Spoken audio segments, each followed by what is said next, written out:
YouTube channel Reasoning with Pinky Verma. My name is Pinky Verma. I am your reasoning faculty. आज के topic में मैं लेके आई हूँ सिलोगिज्म। आप सभी ने देखा होगा ये आपके प्री के साथ साथ मेंस के लिए भी बहुत इंपॉर्टेंट टॉपिक हो जाता है सिलोगिज्म। यहाँ पर इसमें हम कुछ डिटेल डिस्कस करेंगे। पूरा सिलॉग्स का जो बेसिक कंसेप्ट है उसको डिस्कस करूंगी। फिर पार्ट 1, पार्ट 2, पार्ट 3 में मैं हर क्वेश्चन मतलब हर तरीके को डिस्क्राइब करती जाऊंगी। पहले कंसेप्ट, फिर उस पर बेस्ड क्वेश्चन, फिर प्रीवियस ईयर क्वेश्चंस। इस तरीके का डिस्कशन हम हर टॉपिक वाइज हर एक चैप्टर का लेके चला करेंगे। जैसे कि मैंने इससे पहले वाली वीडियो में आपको इनइक्वालिटी के बारे में बताया था। इनइक्वालिटी का पार्ट 1 और पार्ट 2 आप उन दोनों क्वेश्चन को देखो। अगर उसमें कोई डाउट आता है तो कमेंट बॉक्स में कमेंट करके बताना। आज का टॉपिक रहेगा हमारा सिलोगिज्म। सिलोगिज्म में अगर हम बात करें प्रीलिम्स लेवल की, चाहे वो पीओ का एग्जाम हो, चाहे वो आपके क्लर्क का एग्जाम हो, तो यहाँ से आपका 3 to 4 मार्क का क्वेश्चन होता है। इसके लिए आपके बेसिक कंसेप्ट बहुत स्ट्रांग होनी चाहिए। Are you getting my points? Now let's come. सबसे पहले सिलोगिज्म में आप दो चीज़ों को फोकस करोगे। दो चीज़ें आपके क्वेश्चन में दिखती हैं। पहला होता है स्टेटमेंट, ठीक है। अब स्टेटमेंट में क्या डिफाइन करता है? जब भी सिलॉग्स के अंदर स्टेटमेंट दिया जाएगा तो वहाँ पर दो एलिमेंट के बीच में रिलेशनशिप को एस्टैब्लिश कर रहा होता है, या फिर ये रिप्रेजेंट करता है। आप नोट्स प्रॉपर बनाते चलना। इट रिप्रेजेंट्स रिलेशनशिप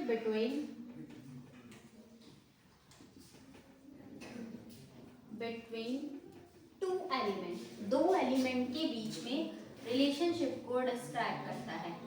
अब एलिमेंट कैसे? आपके एलिमेंट के सेंस में कुछ भी चीजें हो सकती है। Is it whether it is universal और नॉट। एग्जाम्पल, जैसे स्टेटमेंट दे दिया जाए सम ए आर बी।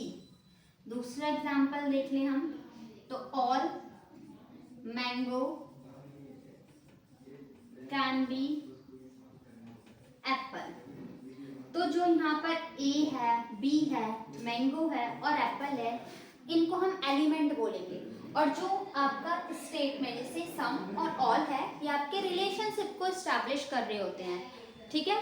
अब यहाँ पर देखो एग्जाम्पल, स्टेटमेंट हमें ये बताता है कि दो एलिमेंट के बीच में रिलेशन कैसा है, और इसी के बेस पे, इसी को बेस मान के हम आगे के कंक्लूजन को चेक कर रहे होते हैं। स्टेटमेंट आपकी यूनिवर्सल ट्रुथ भी हो सकती है, कुछ भी हो सकता है। यूनिवर्सल ट्रुथ और इलॉजिकल नेचर का होता है। दैट इज यहाँ पर mango, all mango can be Apple, यहाँ पर तो ये पॉसिबल ही नहीं है ना, बस इनको एज अ एलिमेंट ट्रीट किया जाता है, ठीक। नेक्स्ट बात करते हैं, इसी के साथ साथ हमें सिलॉग्स के चैप्टर में वर्ड देखने को मिलता है conclusion. With the help of the statement, statement की हेल्प से हम एक वेन डायग्राम बनाते हैं और फिर कंक्लूजन को चेक किया जाता है कि स्टेटमेंट के अकॉर्डिंग आपका कंक्लूजन राइट है या रॉन्ग है।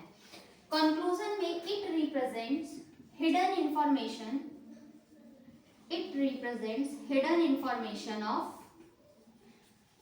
स्टेटमेंट। जो स्टेटमेंट में इंफॉर्मेशन हिडन होती है उसको रिवील कर रहा होता है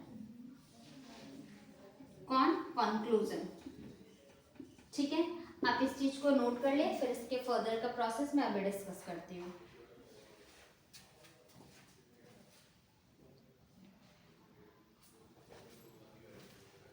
आई थिंक हो गया होगा आपका ये नोट। नेक्स्ट देखो, पूरे सिलॉग्स की बात करें तो हमें 4 वर्ड देखने को मिलते हैं।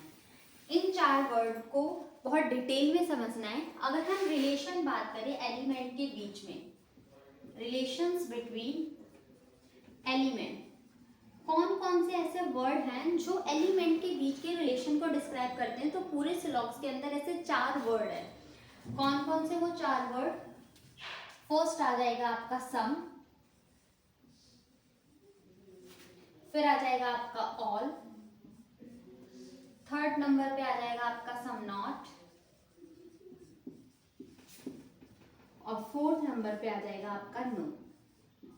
ये ऐसे 4 वर्ड हैं जो पूरे सिलॉग्स में बार बार रिलेशंस को डिस्क्राइब कर रहे होते हैं।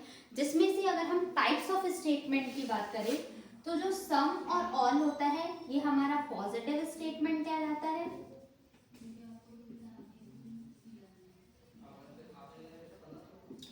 और सम नॉट और नो आपका नेगेटिव स्टेटमेंट कहलाता है। ठीक है, स्टेटमेंट में आपको जो रिलेशन होता है सम, ऑल, सम नॉट और नो का होता है। जो सम और ऑल होते हैं वो पॉजिटिव स्टेटमेंट को डिस्क्राइब करते हैं, और जो सम नॉट और नो होते हैं वो आपके नेगेटिव स्टेटमेंट को डिस्क्राइब करते हैं। इनका एक पर्टिकुलर एक हम वेन डायग्राम भी सीखेंगे, उसकी डिटेल क्या क्या चीजें होती है वो भी डिस्कस करेंगे। इसको देखो, जैसे यहाँ पर सम है तो सम की जगह स्टेटमेंट अगर आपको दे दिया जाए सम ए आर बी, तो सम ए आर बी की जगह हम कुछ और भी सम की जगह यूज कर सकते हैं। एग्जाम्पल समझो, आपके सामने ये दिया गया एटलीस्ट ए आर बी, तो आपका वेन डायग्राम जो होगा वो सम को कंसिडर करके ही बनाओगे। Maximum A are B, minimum A are B, generally 55% A are B, तो ये सब सम की कैटेगरी के अंदर ही आते हैं। ऐसे आपका ऑल के अंदर आ जाता है आपका ईच, एवरी। देखो ये नोट कर लो कि टाइप्स ऑफ स्टेटमेंट कितने, फिर आगे का डिस्कस करती हूँ मैं। देखो इनको और किन किन नामों से जाना जा सकता है।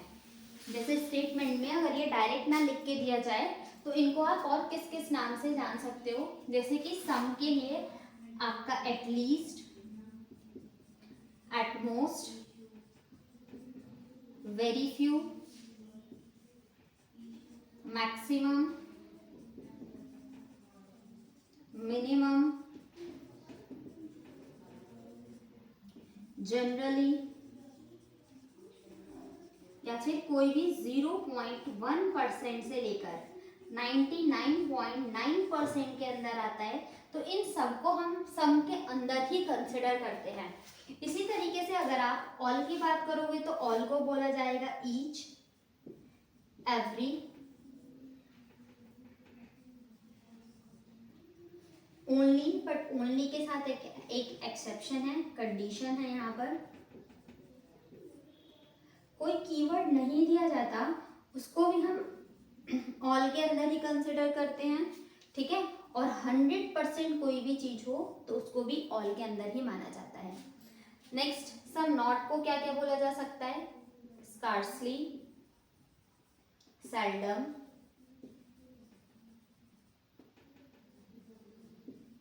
बेयरली, एक्सेट्रा। नो के अंदर आपका आ जाता है none, never, no one, all not, और 0% भी आपका किसके अंदर, नो के अंदर ही माना जाता है। इनके डिफरेंट नेम हैं, इनका सब्सटीट्यूशनल नेम आपके सामने ये है, आप इसको एक बार नोट कर लो, स्क्रीनशॉट ले लो फटाफट से, फिर इसके आगे बताती हूँ मैं। ठीक, अब देखो अभी तक हमने क्या क्या पढ़ा है कि आपका स्टेटमेंट क्या होता है, कंक्लूजन क्या होता है, स्टेटमेंट रिलेशन, एलिमेंट के बीच में रिलेशन किस किस तरीके के होते हैं, और टाइप ऑफ स्टेटमेंट। अब हम बात करते हैं आपके आगे के टॉपिक में टाइप्स ऑफ कंक्लूजन। ठीक है, आपके कंक्लूजन किस किस तरीके के होते हैं। जैसे कि टाइप ऑफ स्टेटमेंट था, उसी तरीके से आप टाइप ऑफ कंक्लूजन की बात करते हैं। टाइप ऑफ कंक्लूजन में दो तरीके के टाइप्स होते हैं। टाइप ऑफ कंक्लूजन, दो तरीके के कंक्लूजन है। पहला है definite conclusion.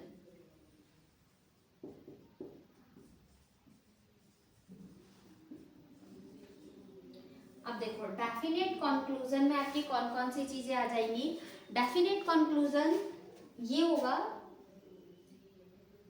Absence of can, may and possibility जैसी चीजें एब्सेंट रहती हैं। इसके साथ एक एक्सेप्शन भी लिखना,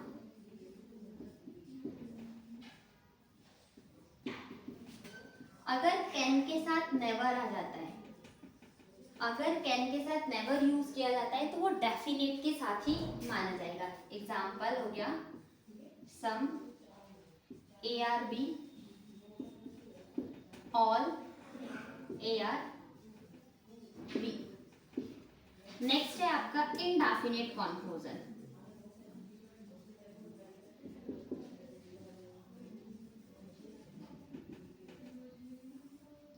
इनडेफिनेट कंक्लूजन में आपकी एक चीजें आती है प्रेजेंस ऑफ, यहाँ पर आपके नाम से ही पता चल रहा है इनडेफिनेट, तो यहाँ पर प्रेजेंस ऑफ कैन भी प्रेजेंट रहेगा, मे भी प्रेजेंट रहेगा एंड पॉसिबिलिटी वर्ड भी आपका प्रेजेंट रहेगा। Are you getting my points?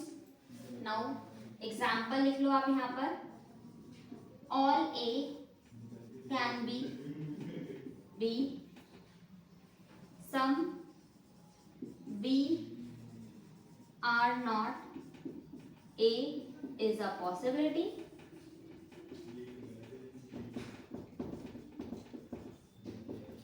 देखो हमने टाइप ऑफ कंक्लूजन में बात की कि दो टाइप के आपके कंक्लूजन होते हैं, पहला डेफिनेट कंक्लूजन और दूसरा इनडेफिनेट कंक्लूजन। डेफिनेट कंक्लूजन में आपका एब्सेंस होता है, कैन में पॉसिबिलिटी जैसे वर्ड नहीं होते हैं, तभी तो आप डेफिनेटली श्योर हो पाओगे। ये सारी वर्ड तो पॉसिबिलिटी दिखाती है या डाउट वाली सिचुएशन क्रिएट करती है, तो यहाँ पर आपका कैन में और पॉसिबिलिटी जैसा वर्ड प्रेजेंट नहीं होता है, बट एक्सेप्शनल केस है, अगर कैन के साथ नेवर हो जाता है तो इसको हम डेफिनेट कंक्लूजन के अंदर कंसिडर करते हैं। Example, some A are B, all A are B, या कैन नेवर कैसे, all A can never be, ये भी आपका डेफिनेट के अंदर ही कंसिडर किया जाएगा। नेक्स्ट होता है इनडेफिनेट कंक्लूजन।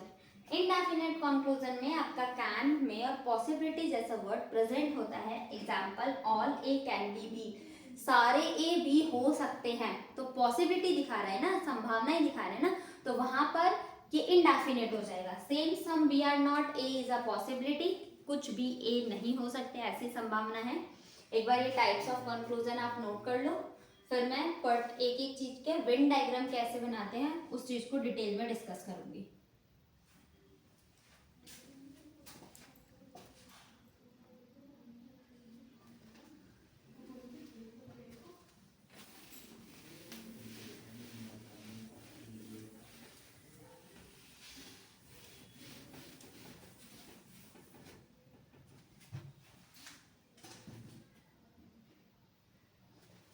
देखो, अब हम सबका एक पर्टिकुलर वेन डायग्राम सीखेंगे। सिलॉक्स को अभी तक हमने सिर्फ थ्योरेटिकल पोर्शन समझा था, डिटेल चीज अब आपकी यहाँ से स्टार्ट हो रही है, बिल्कुल फोकस होके बैठना है। देखो, अभी हमने स्टेटमेंट को डिस्क्राइब किया, स्टेटमेंट आपके दो एलिमेंट के बीच के रिलेशनशिप को डिस्क्राइब करता है। कंक्लूजन जो स्टेटमेंट में इंफॉर्मेशन गिवन होती है उसको रिवील करना होता है। स्टेटमेंट के एलिमेंट के बीच रिलेशन की बात करें तो सम, ऑल जो कि हमारा पॉजिटिव स्टेटमेंट है, सम नॉट और नो आपका नेगेटिव स्टेटमेंट होता है। ठीक, इनको और किस किस नामों से जाना जाता है मैंने वो आपको बताया। टाइप्स ऑफ कंक्लूजन में बताया गया है कि आपका डेफिनेट कंक्लूजन है और इनडेफिनेट कंक्लूजन है। डेफिनेट कंक्लूजन में आपका एब्सेंस होता है कैन में और पॉसिबिलिटी, कैन के साथ नेवर आता है तो वो डेफिनेट कंक्लूजन के अंदर कंसिडर किया जाता है। नेक्स्ट हो जाएगा आपका इनडेफिनेट कंक्लूजन। अब इनडेफिनेट कंक्लूजन क्या डिस्क्राइब करता है, जिसमें कि आपका कैन में और पॉसिबिलिटी जैसे वर्ड प्रेजेंट होते हैं। ठीक है, अब इन सब का एक डिटेल सीखते हैं कि इनके वेन डायग्राम कैसे बनाते हैं और कौन कौन से कंक्लूजन को हम ट्रू कर रहे होते हैं। देखो, सिलॉक्स को क्वेश्चन को सॉल्व करने के लिए आपके 3 पॉइंट दिमाग में होने चाहिए। कौन कौन से पॉइंट? पहला पॉइंट ये, अगर स्टेटमेंट आपका पॉजिटिव नेचर का है और कंक्लूजन आपका नेगेटिव नेचर का है, वो कंक्लूजन कभी भी फॉलो नहीं हो सकता। फर्स्ट स्टेटमेंट ये है, अगर स्टेटमेंट आपका फर्स्ट पॉइंट ये है, अगर स्टेटमेंट आपका पॉजिटिव नेचर का है और कंक्लूजन आपका नेगेटिव नेचर का है तो वो कंक्लूजन हमेशा रॉन्ग होगा। ठीक, दूसरा पॉइंट, जो चीज डेफिनेटली स्टेटमेंट बोल रहा है, आपको अपने वेन डायग्राम में दिख भी रहा है, फिर भी आप उसमें क्या ऐड कर देते हो, पॉसिबिलिटी, कैन या फिर मे, तो वो कंक्लूजन आपका रॉन्ग हो जाएगा। एग्जाम्पल, मैंने स्टेटमेंट में बोला दिस इज अ मार्कर, ठीक है, स्टेटमेंट में ये बोला गया this is a marker, but आप कंक्लूजन में बोल रहे हो may be this is a marker, या फिर अब इसमें जब ये डेफिनेटली स्टेटमेंट बोल रहा है कि ये एक मार्कर है, फिर आप कंक्लूजन में क्यों बोल रहे हो कि शायद ये मार्कर है। ठीक, तो जो स्टेटमेंट बोलता है उसी के अकॉर्डिंग ही हमें अपने कंक्लूजन भी देने होते हैं। ठीक है, अपनी प्रैक्टिकल लाइफ से भी जोड़ के रिलेट करके देख सकते हो आप। नेक्स्ट 2 पॉइंट, अगर statement positive conclusion negative nature का है तो वो रॉन्ग। जो चीज आपको डेफिनेटली पता है और उसमें भी आप पॉसिबिलिटी लगा रहे हो तो वो चीज आपकी रॉन्ग हो जाती है। Third and most important point, अगर किसी भी दो एलिमेंट के बीच में कोई रिलेशन नहीं दिखाया जाता है और फिर आपका वर्ड यूज किया जाता है इसमें कैन, मे या फिर पॉसिबिलिटी, वो कंक्लूजन आपका ट्रू हो जाएगा। ठीक है, किसी भी दो एलिमेंट के बीच में कोई रिलेशन नहीं है और वर्ड आपका यूज होता है कैन, मे या फिर पॉसिबिलिटी, वो कंक्लूजन सही हो जाता है whether it is positive in nature और नेगेटिव इन नेचर। अगर पॉसिबिलिटी के साथ स्टेटमेंट में कोई रिलेशन नहीं है, पॉसिबिलिटी कैन और मे आता है, वो कंक्लूजन सही हो जाएगा। अब इसी चीज को हम यहाँ पर नोट करते रहना, क्योंकि यही बेसिक है। इस क्लास में आज हम सिर्फ कंसेप्ट के ऊपर बात करेंगे, मे भी 2 क्वेश्चन डिस्कस भी कर लेंगे, बाकी नेक्स्ट क्लास में इस पे बेस्ड क्वेश्चंस कराऊंगी। ठीक है guys, now come on. First statement, अगर आपके सामने स्टेटमेंट गिवन है some A are b, some A are B, तो आप इसकी हेल्प से वेन डायग्राम कैसे बनाओगे? कुछ ए बी है तो ये सम के रिलेशन को रिप्रेजेंट कर रहा है। जब भी आपके दो एलिमेंट में सम का रिलेशन है तो आपका वेन डायग्राम इस तरीके का होना चाहिए कि ये कुछ ए बी है, सम ए आर बी। ए और बी की जगह आप कुछ भी, आपके स्टेटमेंट में कुछ भी एलिमेंट दिया जा सकता है। हम ए और बी को एग्जांपल लेके चलते हैं। सम का डायग्राम दिया जाए तो आपको ऐसे बनाना है। ठीक है, अब यहाँ पर कुछ कंक्लूजन्स लिख रही हूँ, इसको एक्सप्लेन करते साथ साथ सीखेंगे। देखो, पहला हो जाएगा some A are not b is a possibility,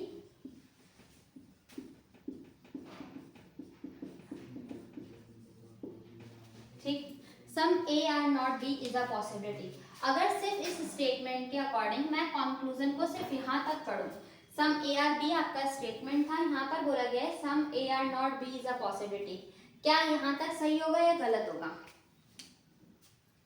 खुद एनालाइज करो। तो अगर आप सिर्फ इसको यहाँ तक पढ़ रहे हो some A are not B, तो ये पॉजिटिव स्टेटमेंट और ये कैसा है? Negative. Some A are not B, कुछ ए बी नहीं होंगे ऐसी संभावना है, यहाँ तक पढ़ोगे तो आपका गलत।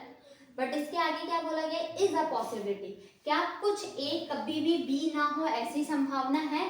तो देखो यहाँ पर ये है ए का पोर्शन, आपका ये ब्लैंक स्पेस है, इस ब्लैंक स्पेस के लिए बी ने कोई इंफॉर्मेशन नहीं दिया। आपको इंफॉर्मेशन कितनी है? सिर्फ इस पोर्शन के बारे में आपको इंफॉर्मेशन पता है कि ए का कुछ पार्ट बी के अंदर है, बट क्या आपको इस ए के ब्लैंक स्पेस के बारे में स्टेटमेंट कोई इंफॉर्मेशन दे रहा है? नहीं। तो जब भी स्टेटमेंट उस एलिमेंट के बारे में इंफॉर्मेशन ना दे, चाहे वो पॉजिटिव हो या नेगेटिव, और वर्ड यूज कर दे आपका कैन में या पॉसिबिलिटी, वो कंक्लूजन ट्रू होता है। बोला गया some A are not B, कुछ ए बी ना हो ऐसी पॉसिबिलिटी है, तो ए का ये वाला पोर्शन कभी भी बी से कांटेक्ट नहीं करेगा। ऐसा हो सकता है क्योंकि अभी हमें क्या पता है कि कुछ ए कुछ बी को जानते हैं, बट बाकी जो नहीं जानते क्या पता वो भी इन फ्यूचर कभी ना जाने उसको, ऐसी संभावना तो है ना। तो बस उसी चीज को डिस्क्राइब किया गया है, some A are not b is a possibility, तो ये कंक्लूजन आपका ठीक हो जाएगा।